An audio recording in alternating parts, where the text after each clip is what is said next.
പ്രിയപ്പെട്ട അതിമഹത്തായ കേരള യാത്രയുടെ സമാപനം നാളെയാണ്. ജനുവരി 16 വെള്ളിയാഴ്ച വൈകുന്നേരം തിരുവനന്തപുരം പുത്തരിക്കണ്ടം മൈതാനത്ത് വെച്ച് നടക്കുകയാണ്. നമുക്കറിയാം, 15 ദിവസത്തോളമായി കേരള യാത്ര കാസർഗോഡ് നിന്ന് ആരംഭിച്ചു. ഇന്ന് കൊല്ലം ജില്ലയിൽ സ്വീകരണ പരിപാടിയോടുകൂടെ ജില്ലാ സ്വീകരണങ്ങൾ അവസാനിക്കാൻ പോവുകയാണ്. അതുകൊണ്ട് തന്നെ അതിൻ്റേതായിട്ടുള്ള ഒരു സന്ദേശങ്ങളും അതിൻ്റെ വിജയകരമായിട്ടുള്ള കാഴ്ചകളൊക്കെ നമ്മൾ കണ്ട് എല്ലാവരും മതിമറന്ന് മഹത്തായ ഒരു യാത്രയെ ആളുകളൊക്കെ ഏറ്റെടുത്തതിൻ്റെ ആ ഒരു വലിയ ഒരു സന്തോഷത്തിലാണ് എല്ലാവരും ഉള്ളത്. അതുകൊണ്ട് തന്നെ അതിൻ്റെ സമാപന സമ്മേളനം നാളെ നടക്കുമ്പോൾ അതിഗംഭീരമായിരിക്കും എന്നതിൽ യാതൊരു സംശയമില്ല. പ്രധാനപ്പെട്ട നേതാക്കന്മാരൊക്കെ പങ്കെടുക്കുന്നുണ്ട്. ബഹുമാനപ്പെട്ട കേരളത്തിൻ്റെ മുഖ്യമന്ത്രി പിണറായി വിജയൻ പങ്കെടുക്കുന്നുണ്ട്. കേരളത്തിൻ്റെ പ്രതിപക്ഷ നേതാവ് വി ഡി സതീശൻ പങ്കെടുക്കുന്നുണ്ട്. അങ്ങനെ തിരുവനന്തപുരവുമായി ബന്ധപ്പെട്ട സാമൂഹിക, സാംസ്കാരിക, രാഷ്ട്രീയപരമായിട്ടുള്ള എല്ലാവിധ നേതാക്കന്മാരും നമ്മുടെ പരിപാടിയിൽ പങ്കെടുക്കുന്നുണ്ട്. എന്ന് മാത്രമല്ല, ഈ കേരള യാത്രയുടെ ഭാഗമായി ഉയർത്തിപ്പിടിച്ച മനുഷ്യർക്കൊപ്പം എന്ന ആ ഒരു പ്രമേയം തന്നെ വലിയൊരു സന്ദേശം മാത്രമല്ല, ഒരു ഫിസിക്കലായിട്ട് മാനുഷികമായിട്ട് മനുഷ്യരെ പരിവർത്തിച്ചെടുക്കുന്ന രീതിയിലേക്ക് ആ ഒരു യാത്ര കൊണ്ട് ഉപകാരപ്പെട്ടിട്ടുണ്ട് എന്നതിൽ നമുക്ക് ആർക്കും സംശയമില്ല എന്നുള്ളതാണ്. ഞാൻ കഴിഞ്ഞ വീഡിയോയിൽ പറഞ്ഞതുപോലെ തന്നെ നമുക്കറിയാം, നമ്മുടെ നാട്ടിൽ പല വിഷയങ്ങൾക്കും വേണ്ടിയുള്ള കാര്യങ്ങൾ ചെയ്തുകൊണ്ടിരിക്കുന്ന ഒരു സാഹചര്യമാണ്. ഗവൺമെൻറ് തലത്തിൽ ഗവൺമെൻറ് ചെയ്യുന്നുണ്ട്, സാംസ്കാരിക നായകന്മാർ ചെയ്യുന്നുണ്ട്, പണ്ഡിതന്മാർ നിർവഹിക്കുന്നുണ്ട്. അങ്ങനെ എല്ലാ മേഖലകളിലും അതിൻ്റെതായ ആളുകൾ ആ ദൗത്യം നിർവഹിക്കുന്നത് കൊണ്ട് തന്നെ എന്തുദ്ദേശം വെച്ചാണോ ആ വിഷയം കൈകാര്യം ചെയ്യുന്നത് എങ്കിൽ ആ ഒരു വിഷയം അത് ഏറെക്കുറെ അത് മനുഷ്യർക്ക് വേണ്ടിയിട്ട് ഉപകാരപ്പെടുന്ന രീതിയിലോ അതല്ലെങ്കിൽ സമൂഹത്തിന് ബുദ്ധിമുട്ടില്ലാത്ത രീതിയിലോ ആ വിഷയം കൈകാര്യം ചെയ്യപ്പെടുന്നുണ്ട് എന്നുള്ളത് നമ്മളെല്ലാവരും മനസ്സിലാക്കിയവരാണ്. എന്നതുപോലെ തന്നെ ഇത് വലിയൊരു പ്രശ്നമാണ്. മനുഷ്യനാവുക, അതല്ലെങ്കിൽ പരസ്പരം സ്നേഹബന്ധങ്ങളും കൊണ്ടും കൊടുത്തും നല്ലതും ചീത്തയും മനസ്സിലാക്കി നമ്മൾ മനുഷ്യർക്കിടയിൽ വരുന്ന, ഈ സമൂഹത്തിനിടയിൽ വരുന്ന പുഴുക്കുത്തുകളെ മാറ്റി നിർത്തി മുന്നോട്ട് പോകേണ്ട ഒരു സാഹചര്യം നമുക്ക് മനുഷ്യന്മാർക്കിടയിൽ വരേണ്ടതുണ്ട്. അതിനു വേണ്ടിയിട്ടുള്ള ഒരു സന്ദേശം പ്രചരിപ്പിച്ചുകൊണ്ടാണ് ഈ യാത്ര മുന്നോട്ട് കടന്നു പോയിട്ടുള്ളത്. അതുകൊണ്ട് അതിൻ്റെതായ ഒരു പരിണിത ഫലം ഭാവിയിൽ ഉണ്ടാകും എന്നതിൽ യാതൊരു സംശയമില്ല. ഞാൻ പറഞ്ഞല്ലോ, കഴിഞ്ഞ കേരള യാത്ര ഉണ്ടായത് മാനവികതയെ ഉണർത്തുന്നു എന്നുള്ളതാണ്. മനുഷ്യന്മാർക്ക് കുറേയൊക്കെ കാര്യങ്ങൾ പറഞ്ഞ് മനസ്സിലാക്കി കൊടുത്ത് പാകപ്പെടുത്തി അവരുടെ മനസ്സിനെ മാനവികതയിലേക്ക് കൊണ്ടുവരാൻ കഴിഞ്ഞിട്ടുണ്ട് എന്നുള്ളതാണ്. എന്നതുപോലെ തന്നെ നമ്മൾ മനുഷ്യരാണ്.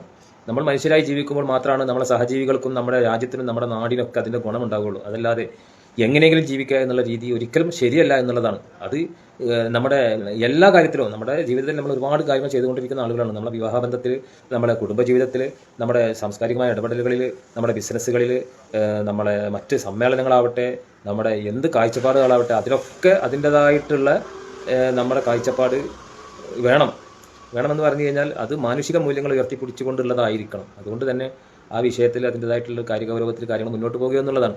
ആ ഒരു വിഷയത്തിലേക്ക് കൃത്യമായിട്ട് അത് പറയാനും എല്ലാവരെയും ഉൾക്കൊള്ളിച്ചുകൊണ്ട് ഒരു രാഷ്ട്രീയ പാർട്ടിക്കാർ നടത്തുമ്പോൾ മറ്റു രാഷ്ട്രീയ പാർട്ടിക്കാർ ഇപ്പുറത്തുനിന്ന് അതിനെ കുറ്റം പറയാൻ നീക്കാറുണ്ടാവുക.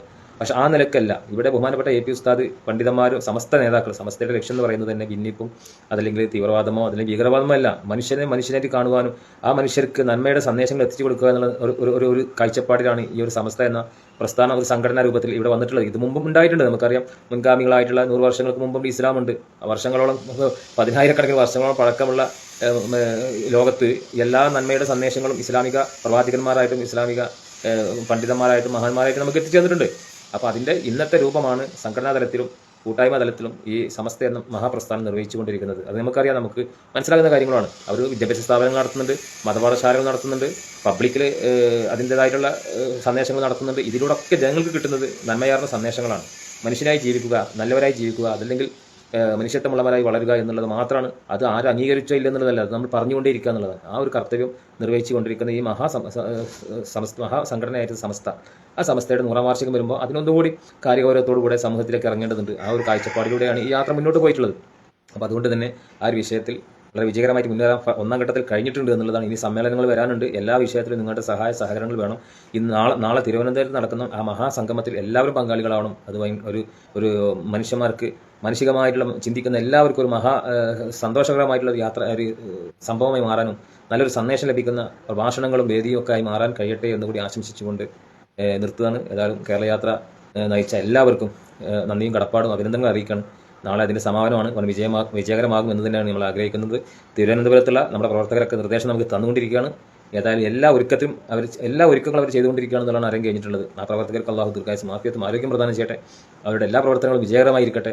നമ്മുടെ സന്ദേശയാത്ര അങ്ങോട്ട് എത്തുമ്പോൾ അത് നല്ല രീതിയിൽ സ്വീകരിക്കുവാനും അത് നമുക്ക് കൺകുളിലൊക്കെ കാണുവാനും എല്ലാത്തിനും അതിൻ്റെതായിട്ടുള്ള ഒരു സാഹചര്യങ്ങൾ അള്ളാഹു ഒരുക്കി തരട്ടെ എന്ന് ആത്മാർത്ഥമായിട്ട് ദുആ ചെയ്യാണ്. അതോടൊപ്പം തിരുവനന്തപുരത്തെ പ്രവർത്തകർക്ക് കിട്ടിയ അവസരം, ഇപ്പോൾ 3 കേരള യാത്ര സമാപിച്ചതും തിരുവനന്തപുരത്താണ്.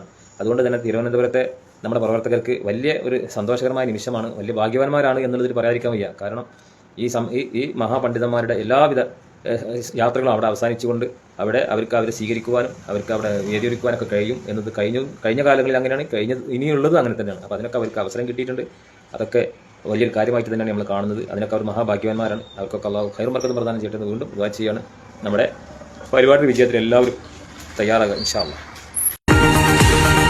കേരള മുസ്ലിം ജമാഅത്ത് പ്രസിഡന്റ് കാന്തപുരം AP അബൂബക്കർ മുസ്ലിയാർ നയിക്കുന്ന കേരള യാത്ര നാളെ തിരുവനന്തപുരത്ത് സമാപിക്കും. സമാപന സമ്മേളനം പുത്തരിക്കണ്ടം മൈതാനത്ത് വൈകിട്ട് 5-ന് മുഖ്യമന്ത്രി പിണറായി വിജയൻ ഉദ്ഘാടനം ചെയ്യും. കേരള മുസ്ലിം ജമാഅത്ത് പ്രവാസി ഘടകമായ Indian cultural foundation autism, cerebral palsy ബാധിതരായ കുട്ടികൾക്ക് സഹായം നൽകുന്ന റിഫ കെയർ പദ്ധതി മുഖ്യമന്ത്രിയും കാന്തപുരം AP അബൂബക്കർ മുസ്ലിയാരും ചേർന്ന് ഉദ്ഘാടനം ചെയ്യും. സമ്മേളനത്തിന് മുന്നോടിയായി വൈകിട്ട് 4-ന് പാളയത്തുനിന്ന് റാലിയും സെന്റിനറി ഗാർഡ് പരേഡും ആരംഭിക്കും. മനുഷ്യർക്കൊപ്പം പ്രമേയത്തിൽ ജനുവരി 1-ന് കാസർഗോഡ് നിന്നാണ് യാത്ര തുടങ്ങിയത്.